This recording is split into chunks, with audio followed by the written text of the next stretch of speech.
આજે આપણે ચર્ચા કરવાની છે કે role of surgery in head and neck cancer. મુખ્યત્વે 3 સાધનો હોય છે આપણે કેન્સર માટે, હેડ એન્ડ નેક કેન્સર માટે: surgery, radiation and chemotherapy or immunotherapy.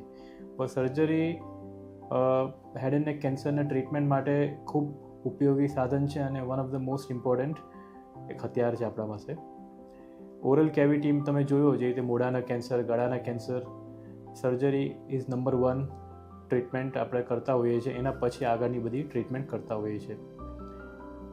બીજા કાકડાનો કેન્સર, જીભના તાળવાના કેન્સર, જેને ઓરોફેરિંગ્સ કહેવામાં આવે છે, એના માટે પહેલાં રેડિયેશન અને કિમોથેરાપી આપતા હતા. પણ નાવડેઝ જે રોબોટિક સર્જરી આવી ગઈ છે, એના કારણે મોસ્ટ ઓફ ધ કેસીસ, જે અર્લી કેસીસ હોય છે, એમાં અમે રોબોટિકથી સર્જરી કરતા હોઈએ છીએ.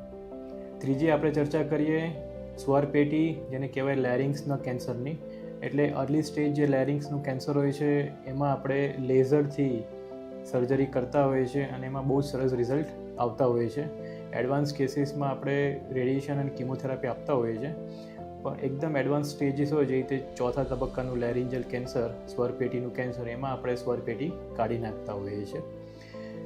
અને હવે મુખ્યત્વે વાત કરીએ સ્કલ બેઝ કેન્સરની, જે રીતે જેમાં સાઇનસ, નોઝ અને સાઇનસના કેન્સર અને ઇયરના કેન્સર આવતા હોય છે. એમાં બી સર્જરી નંબર 1 ટ્રીટમેન્ટ મોડાલિટી હોય છે. એટલે સૌથી પહેલાં આપણે સર્જરી કરતા હોઈએ છીએ અને પછી આગળ એની સારવાર કરતા હોઈએ છીએ રેડિયેશન અને કિમોથેરાપીથી.